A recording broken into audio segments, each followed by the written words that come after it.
Hello students, I hope you are doing great and we are back with another chapter. So students, अगर आपने से पहले वाले chapter नहीं देखे हैं तो प्लीज़ देख लेना, क्योंकि मैंने आपको कल ही बताया था कि सारे चैप्टर जो आपके सिलेबस में है ना वो एक सीक्वेंस में ही अरेंज है. पहला पढ़ोगे उसके बाद ही उससे लिंक्ड दूसरा आने वाला है. और जो पढ़ के आए हैं स्टूडेंट्स उनको तो पता ही है कि मैम अब हमें रिक्रूटमेंट में आपने एक चीज़ ये भी बताई थी कि बहुत सारे लोगों को इन्वाइट कर दिया, लेकिन सबको थोड़ी ना रखेंगे, तो कुछ लोग को रखने के लिए कुछ करते हैं. तो वो क्या करते हैं वो ये चैप्टर बताएगा बेटा.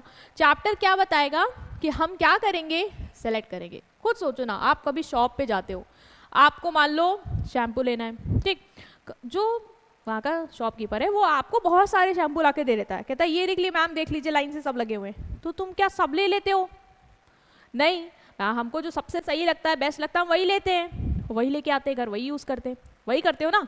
वैसे ही तुम खुद सोचो, एक ऑर्गेनाइजेशन में तुमने रिक्रूटमेंट करा, मतलब तुमने बहुत लोगों को ऑफर दिया कि आप हमारे यहाँ जॉब में अप्लाई करिए, है ना. तो क्या सबको सेलेक्ट कर लेंगे मैम? क्या यही होगा? आपको क्या लग रहा है, कॉमन सेंस क्या बता रहा है आपका? मैम ये नहीं हो सकता. हाँ, तो क्या होगा, कैसे सिलेक्शन होगा, वो सब चलो अभी देखेंगे. उससे पहले आओ अपना माइंड थोड़ा सा काम करो और स्टोरी पे आते हैं. तुमको रिया वाली स्टोरी याद है? इससे पहले वाले चैप्टर में क्या पढ़ी थी? हाँ मैम याद है, आपने बताया था रिया ने जॉब एनालिसिस वगैरह कर लिया था. उसके बाद फिर वो रिक्रूटमेंट करने बैठी, मतलब 3 सॉफ्टवेयर में रिज़ाइन कर दिया था ना, तो उसको आया कि अब हमें हायर करने पड़ेंगे 3. तो उसने एप्लीकेशन मैम कही थी कि हम एडवर्टाइज़ करवा के और ये सब करके करवा था. क्या मैम हुआ उसका? क्या आगे थे 3? मिल गए उसको 3? क्या हुआ स्टोरी में? तो आओ स्टोरी का सस्पेंस अब खोलते हैं. तो रिया को ना मिल गए बेटा 3. कैसे मैम, कैसे मिल गए 3? देखो, रिया को बहुत सारी एप्लीकेशन आई. मतलब रिया ने क्या किया, रिया ने, मैं बता दूं तुम्हें क्या किया था, उसने ऐड चलवा दिए थे लिंक्डइन पे, न्यूज़पेपर पे, हर जगह उसने ऐड लगवा दिए थे कि 3 सॉफ्टवेयर डेवलपर अर्जेंटली चाहिए हमें मैक्रोटेक पे. अच्छा मैम, फिर क्या हुआ? फिर बेटा हुआ ये कि उसको 652 लोगों ने अप्लाई कर दिया. मतलब 652 एप्लीकेशन ना इसके पास आ गई. ओ, रिया तो बहुत घबरा गई होगी कि अब इसमें इतने लोगों में कैसे 3? नहीं बेटा, रिया घबराई नहीं, रिया खुश हो गई. उसको तो बहुत अच्छा लगा ये देख के कि वाह, इतने सारे लोगों ने अप्लाई किया है, इतनी सारी भीड़ आ गई है रिक्रूटमेंट से. और उसने कहा कि लेकिन सबको तो नहीं रख सकते, हम तो बेस्ट रखेंगे. तो उसने बोला हम क्या करेंगे, हम सिलेक्शन करेंगे और वो हमें हेल्प करेगी स्टार्स फाइंड करने में. स्टार्स मतलब आसमान के तारे नहीं, स्टार्स मतलब ब्रिलियंट 3 सॉफ्टवेयर डेवलपर को फाइंड करने के लिए हमें अब क्या मदद करने वाला, हमें मदद करने वाला है सिलेक्शन. ठीक है. तो फिर इसकी जो टीम थी वो सब कहने लगे मैम कैसे सेलेक्ट करेंगे, इतने सारे में कैसे 3 सेलेक्ट कर लेंगे. तो उसने बोला कि देखो, ऐसे तो नहीं हम किसी को भी उठा के 3 रखेंगे, हमें एक प्रोसेस करना होगा. मतलब हम कुछ स्टेप्स फॉलो करेंगे जिससे हम जज करेंगे कि 3 बेस्ट कौन है. तो सबने बोला मैम क्या करेंगे?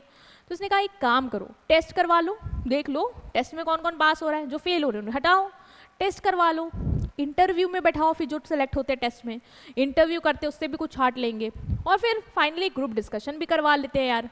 फिर जो उससे बचेंगे उसके बाद अलग प्रोसेस और करते हैं. तो तुमको तो मैं पूरा डिटेल में बताने वाली हूँ कि क्या क्या स्टेप होता है फाइनल प्लेसमेंट तक. आप बिल्कुल बेफिक्र हो. रिया ने अपनी टीम को समझाया, लेकिन हम अभी इतना डिटेल में तुम्हें स्टोरी में बताया, हम तो आगे समझाएंगे एक एक करके. उसके बाद रिया को 3 जो है ना वो उसके स्टार्स मिल गए. इसने उन सबको ईमेल डाला और कहा कि कॉन्ग्रेचुलेशन, आपको माइक्रोटेक लिमिटेड में सेलेक्ट कर लिया गया है. सोचो ना, वो 3 कौन होंगे जो बहुत ही काबिल होंगे इन 652 में, उनको सेलेक्ट किया गया. उसके बाद वो 3 लोग आए होंगे, आगे का कार्यक्रम बढ़ा होगा. फिर रिक्रूटमेंट के फिर क्या हुआ कि इसकी टीम ने बोला कि मैम वाओ, सिलेक्शन से तो हमें वो 3 मिल गए. तो रिया वाइंड अप करती है, बताती है कि यस टीम, देखो रिक्रूटमेंट सिर्फ हमें लोग ढूंढने में मदद करती है, लेकिन सिलेक्शन हमें वो बेस्ट लोग, वो जो राइट वन है ना, जो जॉब में काम करेंगे उनको फाइंड आउट करने में हेल्प करती है. रिक्रूटमेंट से तो हम भीड़ इकट्ठा कर सकते हैं, चाहे वो काबिल हो ना हो, जिसने भी अप्लाई किया वो सब आएंगे, लेकिन उनमें से वो बेस्ट कौन होगा जो हम रखेंगे, जिनकी रिक्वायरमेंट हमें है हमारे यहाँ जॉब में, वो हमें कौन हेल्प करेगा उसमें, वो करेगा हमारा सिलेक्शन. तो तुम्हें ये तो क्लियर हो गया कि इस चैप्टर में तुम पढ़ने क्या वाले हो. पढ़ने वाले हो सिलेक्शन। सिलेक्शन मतलब कि इतनी सारी भीड़ में जब हम मोस्ट सुटेबल कैंडिडेट्स को क्या करते हैं, सेलेक्ट करते हैं, वही होता है सिलेक्शन। वो जो प्रोसेस हम करेंगे जिसके थ्रू हम क्या करेंगे, चूज करेंगे most suitable candidate from all the people जिन्होंने जॉब में अप्लाई किया है ऑर्गेनाइजेशन में, वही है मेरा selection. So staff selection means choosing the most suitable candidates from all the people who have applied for a job in the organisation. मेरे यहाँ ऑर्गेनाइजेशन में जितने लोगों ने भी जॉब में अप्लाई किया है, जैसे रिया के में किया था 652 लोगों ने, उसमें से उसने क्या किया, मोस्ट सुटेबल 3 जिनकी रिक्वायरमेंट थी उसको क्या किया, उसने सेलेक्ट किया। तो इन सिंपल वर्ड रिक्रूटमेंट क्या करता है, आपको लोग लाके देता है, वो लोग जिन्होंने जॉब में अप्लाई किया, भले वो काबिल हो ना हो, भाई उन्होंने अप्लाई किया है तो वो भीड़ आपको रिक्रूटमेंट ने लाके दे दी। लेकिन सिलेक्शन जो है ना वो आपको हेल्प करता है कि उस भीड़ में से आप राइट पर्सन को फाइंड आउट करो राइट जॉब के लिए। मतलब जैसे कि अकाउंटिंग का काम है तो मैं राइट पर्सन कौन होगा, जिसको अकाउंट्स आती होगी, अकाउंटेंट हो, तो उसको फाइंड आउट करना उस राइट जॉब के लिए, ये जो प्रोसेस है ये क्या है, आपका सिलेक्शन। इसमें हम चेक करते हैं कि कैंडिडेट की क्वालिफिकेशन क्या है, एक्सपीरियंस क्या है, स्किल क्या है, पर्सनालिटी क्या है, जिससे हमें पता चलता है कि वो बेस्ट है या नहीं। मतलब जो जॉब रोल है, जैसे मुझे अकाउंटेंट्स की जॉब चाहिए, अकाउंटेंट की पोस्ट खाली थी, तो मैं देखूंगी क्या जो पर्सन है उसके पास वो स्किल है, क्या उसके पास उस फील्ड की नॉलेज है, क्या उसने कहीं से उस चीज़ का एक्सपीरियंस लिया है, क्या उसकी पर्सनैलिटी वैसी है, और फिर जो लोग मुझे लगेंगे कि हाँ इस चीज़ को मैच कर रहे हैं उनको मैं सेलेक्ट करूँगी। ठीक है, जैसे सपोज करो 100 लोगों ने तुम्हारे यहाँ मार्केटिंग एग्जीक्यूटिव की पोस्ट खाली थी, वहाँ पे अप्लाई किया, तो तुम 100 को थोड़ी ना रखोगे, तुम्हें सिर्फ 5 लोग की ज़रूरत है, तो तुमने टेस्ट किया, इंटरव्यू लिया और टॉप 5 जो है वो सेलेक्ट कर लिए। तो ये जो तुमने सब में से कुछ सेलेक्ट किए हैं, कुछ कौन से मोस्ट सुटेबल जो राइट पर्सन है राइट जॉब के लिए, उनको सेलेक्ट करने का ये जो पूरा प्रोसेस होता है वो क्या होता है, सिलेक्शन। ठीक है, तो एक डेफिनेशन भी देखेंगे क्योंकि डेफिनेशन जो है वो रिक्वायर्ड रहती है आपको कि आप लिख के आएँ। ठीक है, आई थिंक ये डेल की डेफिनेशन है, इसमें लिखा नहीं है, तो अगर मैं डेफिनेशन बोलूँ स्टाफ सिलेक्शन की, तो सिलेक्शन क्या है, selection is the process of choosing from among the candidates the most suitable person. मतलब जितने भी कैंडिडेट्स हैं उनमें से तुम्हें क्या करना है, चूज करना है सबसे सुटेबल पर्सन को जो तुम्हारी करंट पोजीशन या मान लो फ्यूचर में कोई पोजीशन है उसके लिए बेस्ट है।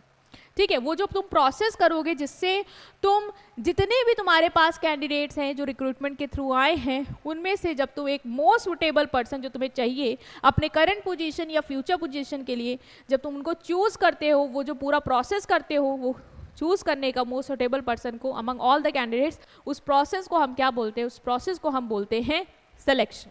ठीक है मैम, क्यों हमें राइट पर्सन सेलेक्ट करना है, ये तो आप क्वेश्चन, मतलब ये क्वेश्चन का आंसर तो आपको खुद ही पता है, राइट पर्सन क्यों सेलेक्ट करना है राइट जॉब के लिए, क्योंकि जब सही पर्सन होगा सही जॉब में तभी तो वो सही से कर पाएगा, तभी तो गोल्स पूरे हो पाएंगे, अदरवाइज कैसे होगा, नहीं हो पाएगा। आप हो, आपने कॉमर्स स्ट्रीम क्यों चूज करी, क्योंकि आपको लगा आपके लिए ये बेस्ट है, आप इसको कर पाओगे, अपना जो फ्यूचर गोल है अचीव कर पाओगे इसके थ्रू।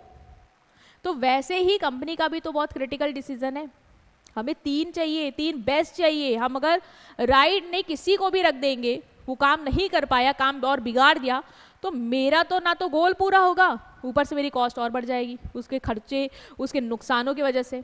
तो इसलिए बहुत ज़रूरी है कि आप राइट पर्सन सेलेक्ट करो राइट जॉब के लिए। राइट, नेक्स्ट आता है कि क्या फीचर्स हैं आपके स्टाफ सिलेक्शन के।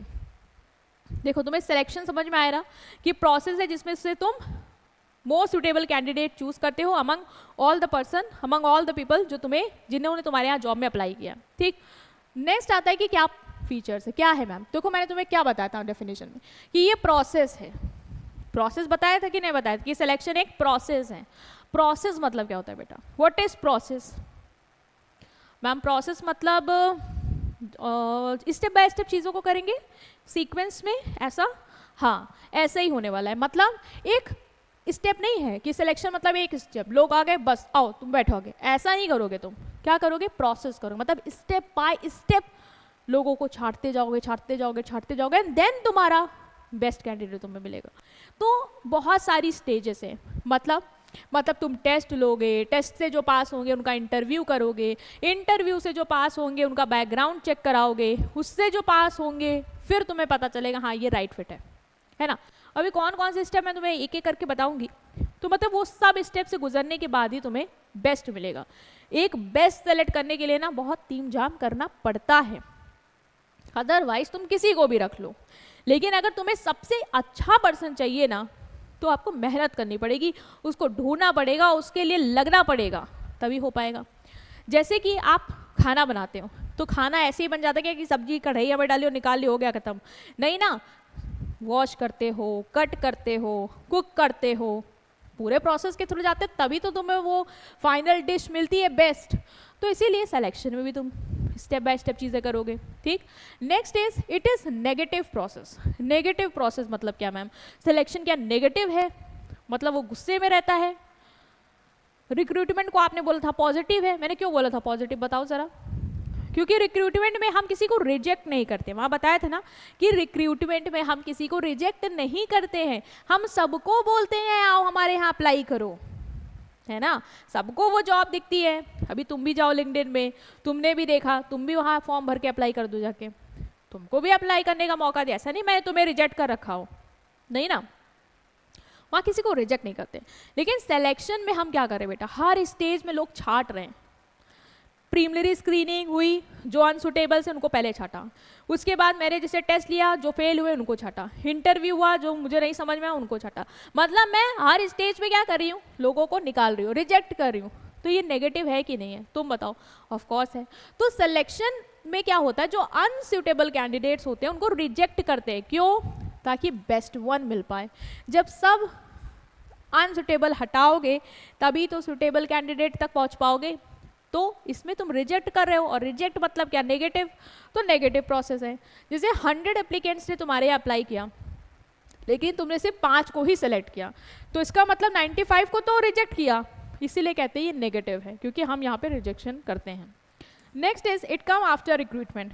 अब बताओ, रिक्रूटमेंट पहले होता है कि सिलेक्शन? ऑफ कोर्स मैम, पहले रिक्रूटमेंट करेंगे, पहले लोगों को बुलाएंगे कि हमारे यहाँ अप्लाई करो, फिर जब वो आ जाएंगे बहुत सारे तब उसमें से हम बेस्ट छाटेंगे।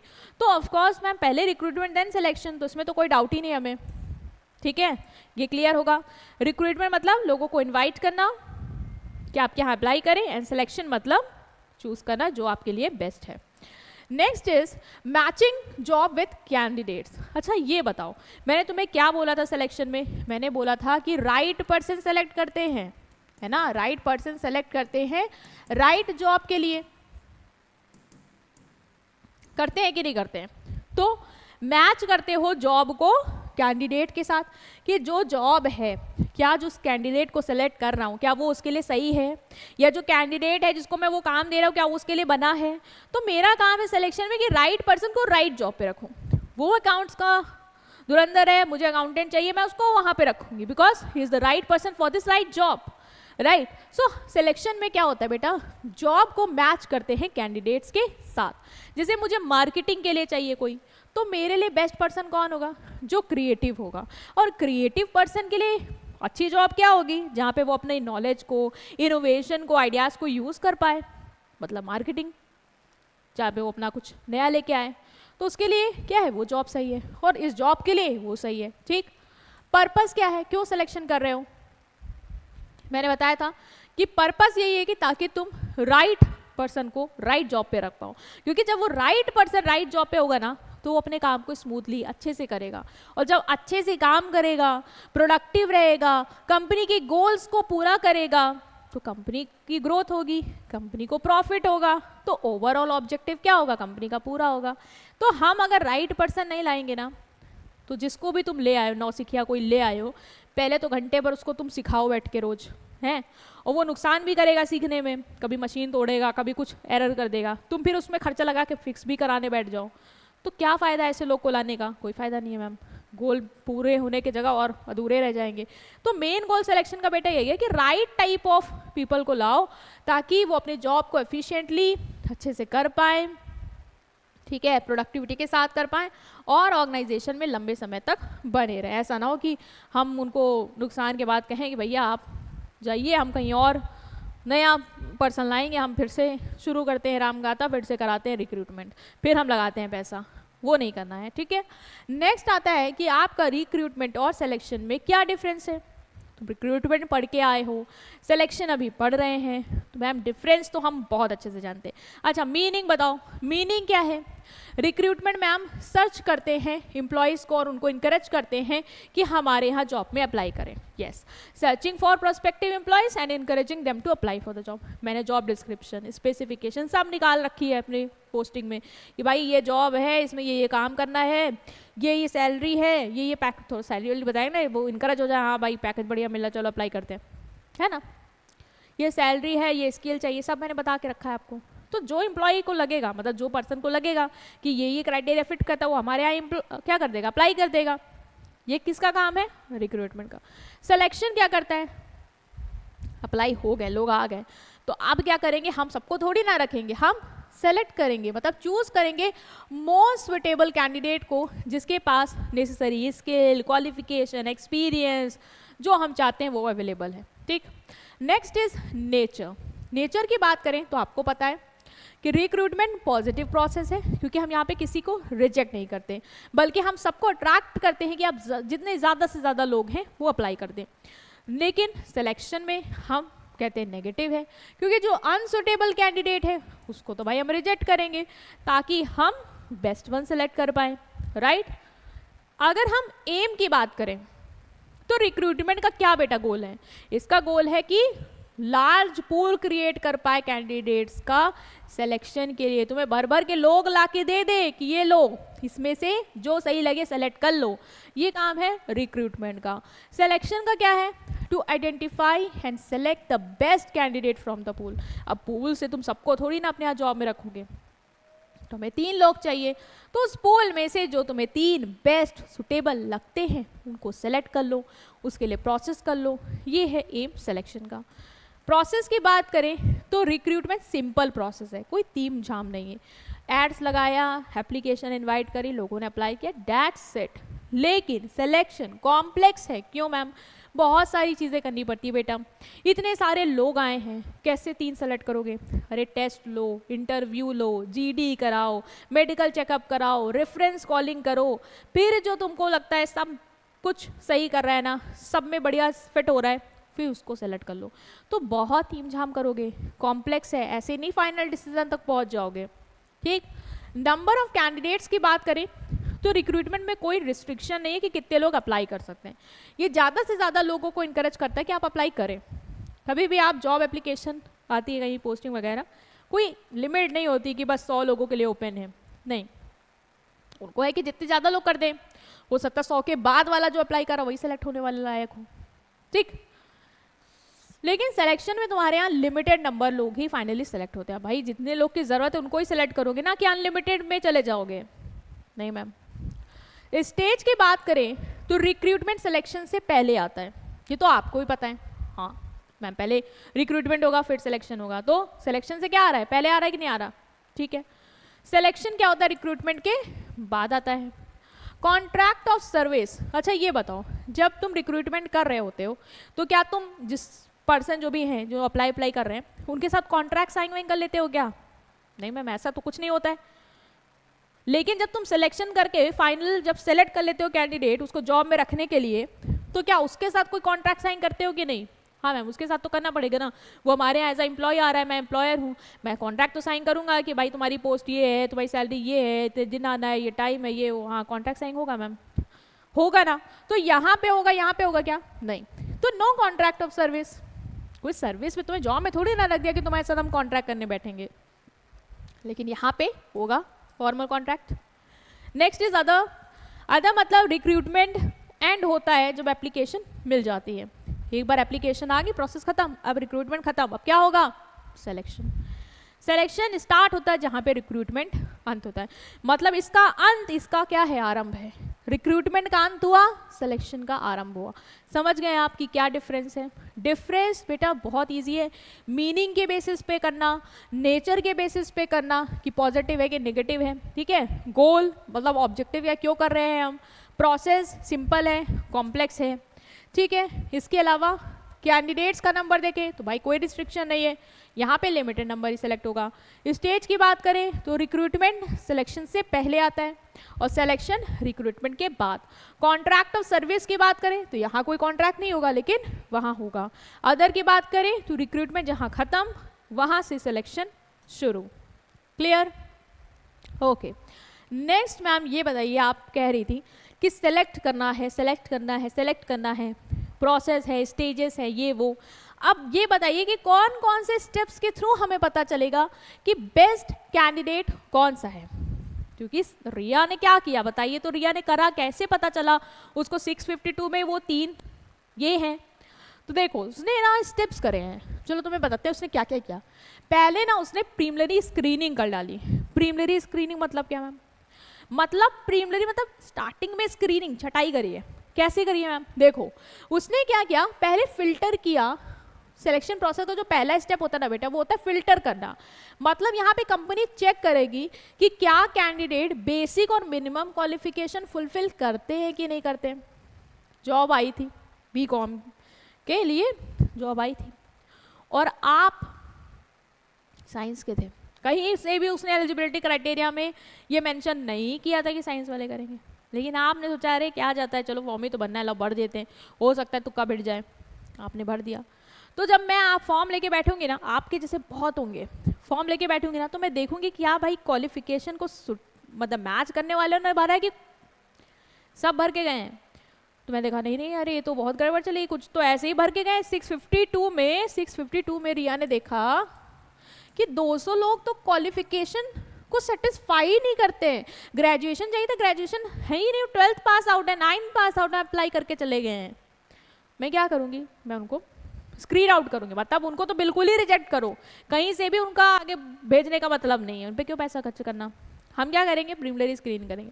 मतलब यहाँ पे कंपनी चेक कर लेती है कि क्या कैंडिडेट बेसिक और मिनिमम क्वालिफिकेशन जो जॉब के लिए चाहिए फुलफिल करता है कि नहीं करता है। ग्रेजुएशन चाहिए था तो ग्रेजुएशन में है या नहीं है, नहीं है तो रिजेक्ट करो, पहले ही उनको छाट दो। ठीक, यूजुअली ये स्टेप कौन करता है, रिसेप्शनिस्ट या HR असिस्टेंट को दे दिया जाता है, जिनके कहा जाता है कि मैम आप एक काम करिए, फॉर्म वगैरह देख लीजिए, ठीक है, और एक इवन ये भी कर दीजिए कि थोड़ा सा अगर आपसे बन पा रहा है तो कॉल वगैरह करके एक बार कंफर्म भी कर लीजिए, इंटरव्यू भी ले लीजिए थोड़ा बहुत चेक करने के लिए कि क्या इनकी क्वालिफिकेशन बेसिक, जैसे हमें मान लो कि कोई ऐसा चाहिए था जो सेल्समैन हो, हाँ, तो एक बार हमें भी शायद ना मेंशन किया तो एक बार कॉल करके पूछ लीजिए, जिससे पता चल जाए थोड़ा आपको कम्युनिकेशन स्किल वगैरह क्या है, थोड़ा सा मैम एक बार कंफर्म करें, तो वो भी कर सकते हैं वो लोग, जिससे वो समझ जाएंगे कि पर्सन भाई एलिजिबल है, उसको आगे भेजा जाए या ना भेजा जाए। ठीक, तो इस स्टेज की इंपॉर्टेंट बेटा ये है कि तुम्हारा समय बच जाएगा, क्योंकि जो अनफिट कैंडिडेट है जिनके अंदर वो क्वालिफिकेशन ही नहीं है जो तुम्हें जॉब में चाहिए बेसिक, तो उनको तो पहले ही हटाओ ना, उनको क्यों लेके आगे जाना है। दूसरा, तुम्हारा पैसा भी बचेगा, क्योंकि जब हम आगे प्रोसेस करते हैं ना, हर स्टेज में पैसा लगता है, टेस्ट कराने में तुम्हें पेपर कॉस्ट लगेगी, तुम्हें रूम वूम अरेंज करने होंगे, तुम्हें मान लो एक्सपर्ट को थोड़ा सा सुपरवाइज में डालना होगा तो पैसा लगेगा, इंटरव्यू के लिए तुम्हें पैनल हायर करने होंगे, सब में पैसा लगेगा। तो ज़्यादा लोग होंगे तो ज़्यादा पैसा क्यों लगाना है जब वो अनफिट है, पहले ही हटाओ। Avoid disappointment for candidate who don't qualify. और भाई अब तुमको मान लो हम दूसरे स्टेज में बुला भी लें और तुमको हम वहाँ रिजेक्ट करें, सच हम तुम्हें पहले ही नहीं कॉल करेंगे कि आप आइए। ठीक, तो हमने क्या किया, पहले प्रीलिमिनरी स्क्रीनिंग कर दिया, एप्लीकेशन फॉर्म में चेक कर लिया कि जो मिनिमम क्वालिफिकेशन मैच नहीं होते हैं उनको हटा रहे हैं। उसके बाद जो हम नेक्स्ट स्टेप करेंगे वो है एप्लीकेशन ब्लैंक या application form.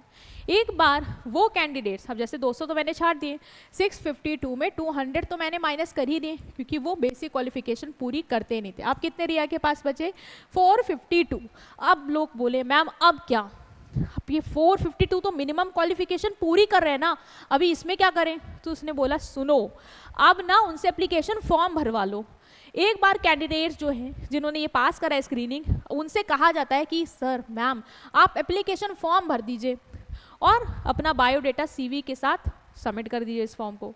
This form contain personal detail. अब फॉर्म में होगा क्या, फॉर्म में पर्सनल डिटेल्स मंगवाते हैं उनसे, मतलब उनका नाम, उनका एड्रेस, उनका contact information, educational background, experience, reference, hobbies, सब कुछ हम उनसे मंगवा लेंगे एक बार पूरे एप्लीकेशन फॉर्म में, जिससे मुझे उनका कंप्लीट रिटर्न पिक्चर मिल जाए।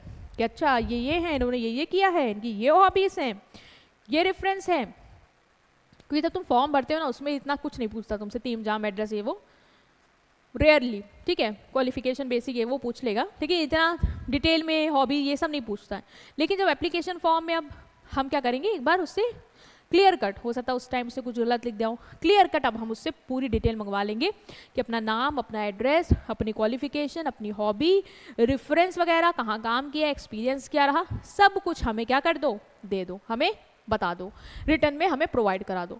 इससे क्या होगा, एप्लीकेशन फॉर्म से हमें जो क्वालिफिकेशन है कैंडिडेट्स की उसको कंपेयर कर पाएंगे कि जो अभी एप्लीकेशन में भी हो सकता है वहाँ पे इन्होंने गलत डाला हो, अब हम यहाँ तो उनसे लिखवा रहे हैं प्रॉपर बाकायदा फोकस करके, तो अब ये सही से देंगे अपनी क्वालिफिकेशन वगैरह लिख के कि सही में ग्रेजुएट हैं या नहीं है ना। इन प्रिपेयरिंग क्वेश्चन और हमें इनकी इन्फॉर्मेशन मिल जाएगी, तो अगर जो हमें लगेगा अच्छे कैंडिडेट्स हैं, बढ़िया है, इनके अंदर टैलेंट ज़्यादा है और हम इंटरव्यू में बुलाना चाहते हैं, तो हमें जैसे इनका पता चला एक्सपीरियंस 7 साल का इस फील्ड में, तो हम इंटरव्यू में वैसे क्वेश्चन थोड़े डाल देंगे कि आपका यहाँ पे ऐसा एक्सपीरियंस रहा, तो ज़रा बताइए कि क्या वहाँ पे कमियाँ रही, क्या वो रहा, ये ना, तो इंटरव्यू के क्वेश्चन फ्रेम करने में मदद मिल जाएगी। In keeping official record for future reference, भाई रिटर्न में एप्लीकेशन आई है, मान लो कल को मुझे लगे कि ज़रूरत पड़ेगी तो बुला लेंगे, तो मेरे पास वो रिकॉर्ड रहेगा एप्लीकेशन फॉर्म का। तो हम क्या करते हैं, रिटर्न में उनसे एप्लीकेशन फॉर्म वगैरह फिलअप करवा लेते हैं, जिससे हमारे पास उनकी सारी इन्फॉर्मेशन डिटेल आ जाती है। नेक्स्ट स्टेप जो हम करेंगे अब वो करेंगे सिलेक्शन टेस्ट। एक बार मेरे पास सारे फॉर्म आ गए, now shortlisted candidate appear for selection test. मान लो उस फॉर्म जब आए तो मुझे कुछ फॉर्म में लगा कि यार ये वहाँ पे तो सब ग्रेजुएशन भरे थे, यहाँ पे इतना है नहीं इनका, मुझे लगा इनको रिजेक्ट करना चाहिए, तो मैंने वहाँ पे भी थोड़े लोग छाटे। मान लो 452 में एप्लीकेशन फॉर्म देखने के बाद मेरा मन बदला, मैंने 52 और छाट दिया, मेरे पास अब कितने बचे, 400 लोग बचे। अब 400 लोग से मैंने कहा कि हम आपका क्या करेंगे, सिलेक्शन टेस्ट लेंगे, सिलेक्शन टेस्ट लेंगे, आपको टेस्ट देना होगा। और सिलेक्शन टेस्ट मैम क्यों ले रहे हैं बेटा, ताकि हम उनकी बहुत सारी क्वालिटीज़ को पता लगा पाए। अभी तो उन्होंने बस हमें बताया, मेरा नाम, मेरा पता, मेरा एड्रेस, पता वही हो गया, मेरा क्वालिफिकेशन, मेरी हॉबी, मेरा रेफरेंस, ये बताया ना। हमको कैसे पता चलेगा कि उसकी कम्युनिकेशन स्किल कैसी है, हमको कैसे पता चलेगा कि उसका रीजनिंग, लॉजिकल एबिलिटी कैसी है, हाँ मैम ये कैसे पता चलेगा। तो इसीलिए क्या करेंगे, हम टेस्ट ले लेंगे और लोगों को छाटेंगे, मतलब जो हमें लगेगा कि हमें जिस पोस्ट के सॉफ्टवेयर डेवलपर आई वांट कि उसके अंदर बहुत अच्छी नॉलेज होनी चाहिए टेक्नोलॉजी को लेके, तो मैं क्या करूँगी, टेस्ट वगैरह कंडक्ट करा लूँगी, जिससे हम उसकी वो कैपेबिलिटी टेस्ट करेंगे।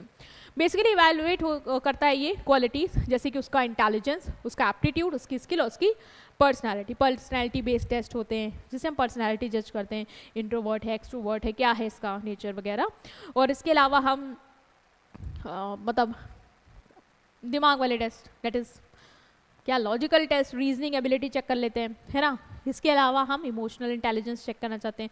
मान लो मेरे यहाँ ऐसी जॉब है जहाँ पे आपको इमोशनली लोगों से कनेक्ट करना हो, लाइक एचआर, तो मैं देखूंगी भाई इमोशनली इनका क्या इंटेलिजेंस है, कितना समझते हैं लोगों को, ठीक है। तो इसके लिए मैंने क्या किया, टेस्ट वगैरह कंडक्ट करवाएं। आफ्टर ऑर्गेनाइजेशन यूज़, मतलब जो ऑर्गेनाइजेशन है वो बहुत सारे टेस्ट वगैरह करती है, डिपेंड करता है आपकी जॉब की क्या ज़रूरत है। जैसे मेरी जॉब है कि मशीन चलानी, तो मैं डेक्सटेरिटी टेस्ट करवाऊंगी मशीन ऑपरेशन से रिलेटेड।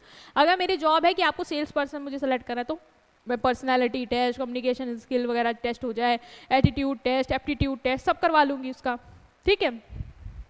तो इससे भी कुछ लोग मेरे छट जाएंगे, मतलब कुछ लोग होंगे भाई, जैसे मुझे सॉफ्टवेयर डेवलपर के लिए बढ़िया सटीक टेक्नोलॉजी वाले लोग चाहिए, कुछ होंगे वो टेस्ट में नहीं पास होंगे, कम नंबर से आएंगे, तो हम उनको छाटेंगे। तो रिया को ना उससे भी 400 से इस टेस्ट के बाद उसके पास सिर्फ 150 लोग बचते हैं।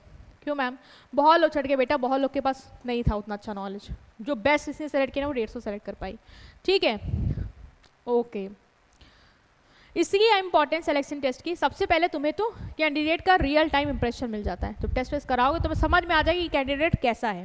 Help check whether the person will blend into the company culture, कुछ टेस्ट ऐसे भी होते हैं जो कंपनी के कल्चर से रिलेटेड हमें समझ में आएगा। जैसे मेरे यहाँ ऐसे मुझे लोग चाहिए जो थोड़ा एक्सट्रोवर्ट हो, है ना, जो थोड़ा टीम वर्क में बिलीव करते हो, तो वो भी टेस्ट वगैरह कराए जाते हैं, पर्सनैलिटी वगैरह, जिससे मुझे समझ में आता है ये कंपनी के कल्चर के साथ जा पाएगा या नहीं जा पाएगा। और रिलेशनशिप बिल्ड करता है बिफोर हायरिंग, और हमें एक तरीके का ये भी समझ में आता है कि क्या इसके साथ कोई रिलेशन बिल्ड हो पाएगा, हमारी कंपनी के साथ जुड़ पाएंगे नहीं जुड़ पाएंगे, ठीक है। उसको हायर करने से पहले हमें इसको एक ओवरव्यू मिल जाता है, तो हमें भी समझ आती है कि पर्सन कैसा है। तो हमने क्या किया, सिलेक्शन टेस्ट किया, और रिया ने सिलेक्शन टेस्ट करके सिर्फ 150 लोगों को सिलेक्ट किया, क्योंकि वो सटीक बैठ रहे थे, मतलब वो लोग थे जिनके अंदर वो खूबियाँ थी जो उसको चाहिए थी।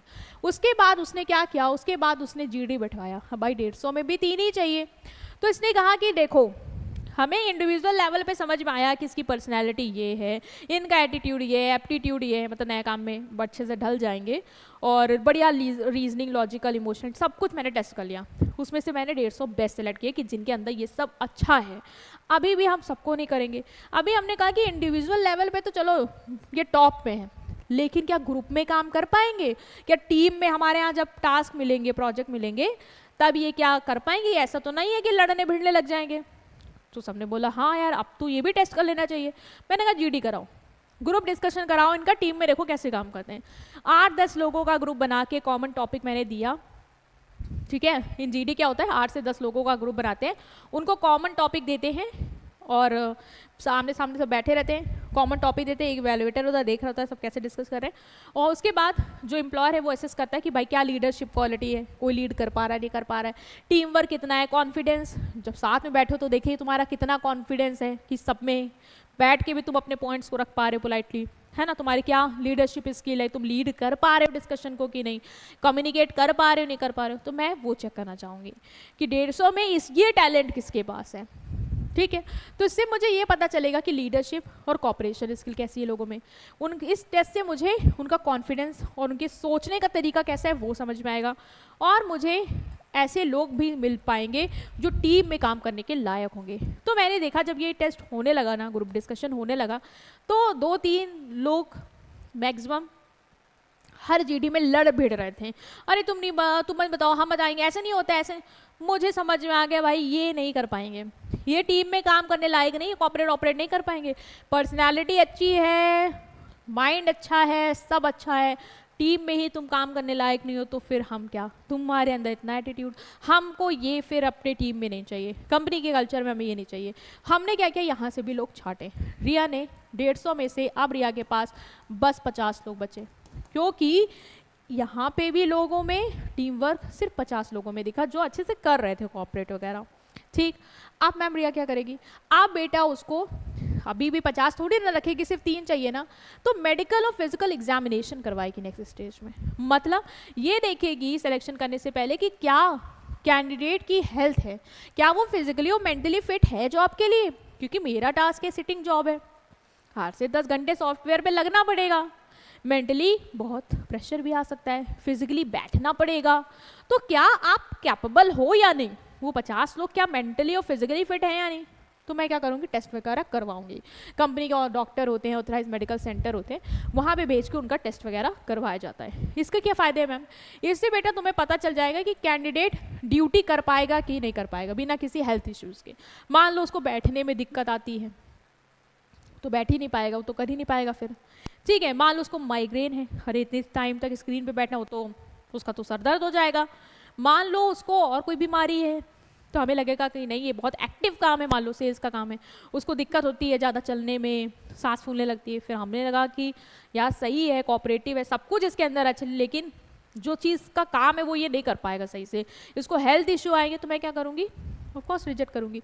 एब्सेंटिज्म, कोई इलनेस होगी तो एब्सेंट होगा, तो ये ना हो इसलिए हम इसको यहाँ पे छाटेंगे।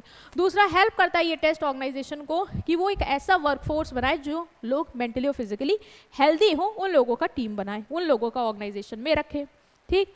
तो इससे भी रिया को 50 में से ऐसे बस बेटा 20 लोग मिल पाए जो मेंटली और फिजिकली क्या थे, फिट थे, बाकी लोग नहीं क्रैक कर पाए मेडिकल एग्जामिनेशन। उसके बाद क्या किया उसने, रेफरेंस चेकिंग करी। रेफरेंस चेकिंग मैम क्या कर रहा, मतलब रेफरेंस चेकिंग में मतलब बेटा ये होता है कि उसने देखा कि इनका बैकग्राउंड कैसा रहा है जहाँ पे इन्होंने काम किया है, ठीक है। एचआर डिपार्टमेंट को कांटेक्ट करते हैं, एचआर डिपार्टमेंट जो है वो कांटेक्ट करता है इनके रेफरेंसेस को। रेफरेंस मैम कैसे पता चलेंगे, बताया था ना, एप्लीकेशन फॉर्म्स भरवाया था, वहाँ पे रिटर्न में इन्होंने रेफरेंस वगैरह की इन्फॉर्मेशन दी थी, हाँ, तो हम उनको कांटेक्ट करेंगे। जैसे इनका पहला एम्प्लॉयर जहाँ ये काम करके आए हैं, है ना, इनके स्कूल कॉलेज से रिलेटेड कोई प्रोफेसर वगैरह को भी नंबर दिया तो कॉल वगैरह कर लेंगे। बेसिकली जहाँ से लोगों ने काम किया तो उसका नंबर देते हैं वो लोग। हम कॉल करके पूछेंगे कि यहाँ पे बताइए इनका वहाँ परफॉर्मेंस कैसा है, क्या नेचर है इनका, मतलब अच्छे हैं, मतलब टीम में आ पाएंगे नहीं आ पाएंगे, कोई अनएथिकल काम तो नहीं करके आए हैं वहाँ से कि कुछ फ्रॉड किया हो आपके यहाँ कंपनी में। तो मैं क्या करूँगी, सारी इन्फॉर्मेशन प्रीवियस एम्प्लॉयर से कंफर्म करूँगी कि कैंडिडेट ऑनेस्ट है या नहीं, उसका बिहेवियर कैसा है, उसका वहाँ पे काम का रिकॉर्ड कैसा है। इससे ऑथेंटिसिटी हो जाएगी इन्फॉर्मेशन की कि जो ये बात बता रहा है क्या वो बात सही है या नहीं। इससे कंपनी को बच पाएगा। मान लो कोई अनएथिकल एम्प्लॉय है जो वहाँ पे घपला करके आए, तो हम उसको क्यों रखेंगे अपने यहाँ, तो हम इससे अपने आप को बचा पाएंगे। दूसरा, मेरे को एक भरोसा हो जाएगा कि वहाँ के भी लोग क्या कर रहे हैं, इसकी तारीफ कर रहे हैं, इसका मतलब ये बढ़िया पर्सन है और ट्रस्ट करने लायक है, क्योंकि ईमानदारी से ये उस कंपनी में भी काम करके आया है, और फिर मैं सेटिस्फाइड हो जाऊंगी। अभी 20 में से क्या हुआ, रिया को यहाँ पे इस टेस्ट में आने के बाद 17 लोग और रिजेक्ट करने पड़े, क्योंकि कुछ लोगों ने रिकॉर्ड ख़राब बताया, कुछ लोगों ने बोला कि नहीं हमारे यहाँ तो फ्रॉड करके गए हैं, ये इनका उनको बिल्कुल नहीं रखना चाहिए, ट्रस्टवर्दी नहीं है।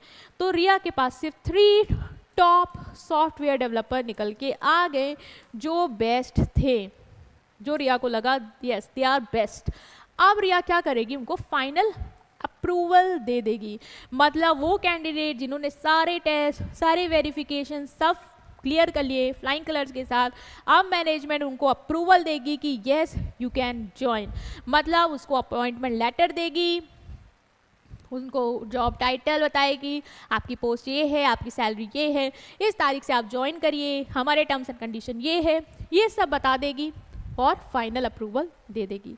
कंफर्म करती है। इंपॉर्टेंस क्या है इस स्टेज का, फाइनल अप्रूवल से क्या होगा, फाइनल अप्रूवल ये कंफर्म करता है कि कंपनी ने अपना हायरिंग डिसीजन ले लिया और ये ऑफिशियल है। दूसरा, mark the transition from candidate, अब वो कैंडिडेट नहीं रहा, अब वो क्या बन गया, एम्प्लॉय बन गया, क्योंकि तुमने उसके साथ कॉन्ट्रैक्ट साइन कर लिया। फाइनली वो 3 तुमने सेलेक्ट करके उनको अप्रूवल दे दिया, ठीक है। और इसके बाद तुम क्या करोगे, इसके बाद तुम उनको प्लेस करोगे, मतलब अब वो आएंगे ना ऑर्गेनाइजेशन में, अब उनको आप क्या करेंगे, उनको प्लेस कर देंगे। मतलब उनको जिस जॉब के लिए तुमने रखा है उस जॉब में उनको प्लेस करोगे, उनको वहाँ पे बिठा दोगे कि सर आज आपका पहला दिन है, आइए ये यहाँ पे बैठिए, ये आपकी डेस्क है, आपका काम शुरू करिए, ठीक है। तो हम प्लेसमेंट कर देंगे। लास्ट स्टेप क्या है कि सेलेक्टेड कैंडिडेट को उसको स्पेसिफिक डिपार्टमेंट और जॉब पोस्ट दे दी जाती है जो उसकी एबिलिटी और कंपनी की नीड पे डिपेंड करता है। मतलब मैंने राइट पर्सन ही सेलेक्ट किया था और राइट जॉब के लिए किया था, तो वो पर्सन एबल है उस जॉब के लिए और मेरी उस नीड थी उसमें कोई उस जॉब में पोजीशन में कोई हो, ठीक है। मतलब राइट पर्सन को राइट जॉब में रख दिया। इसका क्या इंपॉर्टेंस है, इसका इंपॉर्टेंस ये है कि एम्प्लॉयज़ को सेटिस्फैक्शन और मोटिवेशन मिलेगा, यस मुझे वो जॉब मिल गई जो मैं चाहता था और मैं यहाँ काम कर रहा हूँ। दूसरा, उसकी प्रोडक्टिविटी बढ़ेगी क्योंकि उसको वही काम दिया है जो वो चाह रहा था, जिसके लिए वो बना था, तो एब्सेंट क्यों होगा भाई, छोड़ेगा क्यों, आएगा। दूसरा, एम्प्लॉय के गोल और ऑर्गेनाइजेशन के गोल दोनों आराम से पूरे हो पाएंगे। एम्प्लॉय मोटिवेटेड रहेगा, सेटिस्फाइड रहेगा, उसको ग्रोथ अपॉर्चुनिटी मिल रही है तो वो अपना बेस्ट देगा ताकि ऑर्गेनाइजेशन के गोल्स को भी पूरा कर पाए। तो इस तरीके से रिया ने अपने टॉप 3 सॉफ्टवेयर डेवलपर को अपनी कंपनी में लाके प्लेस कर दिया और सिलेक्शन प्रोसेस पूरा हुआ। तो देखा क्या जर्नी थी आपकी, इसीलिए कहते हैं कॉम्प्लेक्स प्रोसेस, क्योंकि बहुत सारे स्टेप के बाद तुम्हें बेस्ट मिलेगा, है ना। तुमने क्या क्या किया एक बार देख लें। पहले प्रीलिमिनरी स्क्रीनिंग करी, फिर एप्लीकेशन फॉर्म भरवाया, फिर टेस्ट लिया उससे जो लोग सेलेक्ट हो गए उनको जीडी में भेजा, जीडी में जो सेलेक्ट हो गए उनको मेडिकल और एग्जामिनेशन फिजिकल एग्जामिनेशन कराया, फिर फिजिकल एग्जामिनेशन मेडिकल एग्जामिनेशन में जो पास हुए उनका रेफरेंस चेक करवाया, फाइनल अप्रूवल दिया और उनको प्लेस कर दिया उनकी राइट जॉब पे, ठीक है स्टूडेंट्स। तो ये था आपका चैप्टर स्टाफ सिलेक्शन क्या होता है, स्टाफ सिलेक्शन के क्या फीचर्स, इसके अलावा difference between recruitment and selection and then process of selection, ठीक है। आई होप आप अंडरस्टैंड कर पाए हैं और कोई भी डाउट रहेगा तो कमेंट सेक्शन में पूछेंगे। इस कॉन्टैक्ट नंबर पे आप कोई भी कंसर्न हो, क्वेरी है तो आप कॉल कर सकते हैं, ठीक है। वीडियो को प्लीज़ लाइक करिएगा, चैनल को सब्सक्राइब कर दीजिएगा, अपने फ्रेंड्स के साथ वीडियो को ज़रूर शेयर करिएगा। Thank you.